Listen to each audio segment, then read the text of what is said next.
Hey, what's going on guys? John here. Today I wanted to do a video review for the Sonos soundbar. This is the Ultra Arc Sonos soundbar.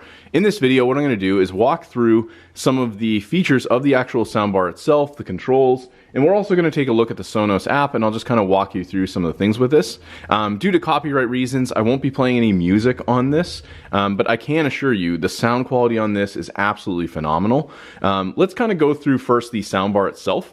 In terms of width, this is actually a 55-inch TV we have here. I imagine for most people using this soundbar, you may end up with something a little bit larger. But the reason we did this is we have a smaller family room setup. And I previously had another soundbar here, but just to give some idea of length, you can see it literally almost matches the length of the TV. You have your controls up here. So this basically controls volume. It's almost like a slider that's there in the back. You can see it's indented, so you can very easily control the volume there. There is an LED that will come up right where my finger is here. There's no other display or anything that's happening on the bar itself, but ultimately your volume would be controlled naturally through your remote, assuming that you're using your HDMI ARC port. You do have a forward and back as well as a start and pause, and then you have a power button with a small LED on this side. Now, what I did is this came with an HDMI cable that essentially is plugged into the ARC port on the back of the TV. Watch college football. Basically, the way this works, and I'm going to just make sure we don't have volume coming out here. On YouTube TV. Try it free. Terms apply. Cancel anytime. Just didn't want it to play sound. So ultimately, you have a few connections on the back. So I'm going to actually pick up the soundbar just to show you. So on the back here, you have a plug that's actually very unique for the power that connects there on the side, and then you've got your HDMI connection here. There's a Bluetooth button to connect there. You've also got an Ethernet jack, which I think is something really awesome that they decided to integrate with this.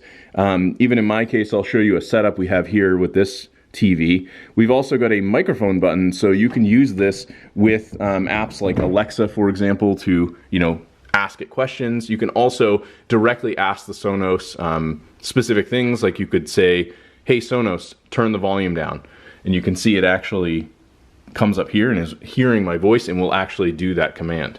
The thing I love about the Ethernet is because of the way the soundbar is designed, in my case here, we actually ran an Ethernet patch cable that comes up through these boxes, and it's all basically integrated into the wall. But assuming I had done this prior to the soundbar, I could have actually had something like maybe a jack behind this, or had it like below it and just coming right up into it. Although you can, of course, do Wi-Fi with this, which is going to work equally as well, just not necessarily as stable of a connection. So I do really like that they added that. In terms of the app itself, you can basically go in here and you essentially have all of these different things that you can do with the Sonos app.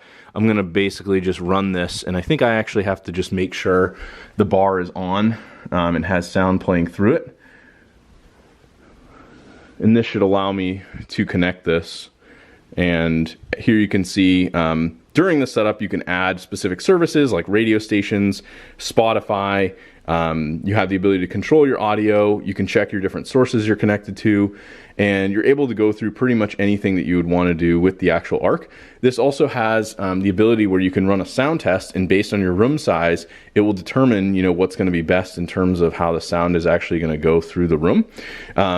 The other thing you can do with this is set up what they call like true sound, and that's where you're going to get some of the better capabilities out of the space. You can basically go through here and pretty much watch tips, tricks on like how to set up the actual ARC. I think if we go in here, I can do all the different things like play night sound, which will kind of come through a little bit lower. Again, I can sync up music, radio. Here you can see any system settings, you can add other devices. Ultimately, the soundbar comes by itself, so if you want to add like a subwoofer or maybe additional like rear speakers, you do have to add all of that separately. And essentially all of that can be added and configured right through the Sonos mobile app.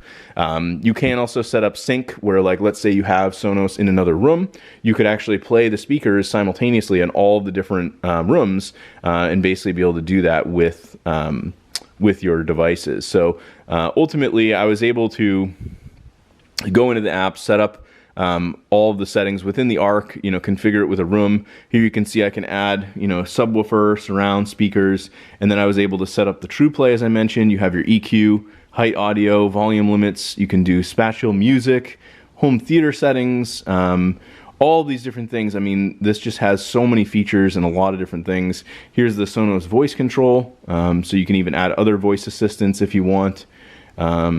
You've got all your hardware settings, and they also have a lot of other features on just getting to know the Arc in terms of usability. But overall, I'm very, very happy with the sound quality on this, and I think if you're looking for probably one of the nicest, sleekest soundbars in terms of sound quality and something that's just not going to take up a ton of space like a standard home theater receiver, this is definitely going to be a good bet. Thanks for watching, and I hope you found this helpful.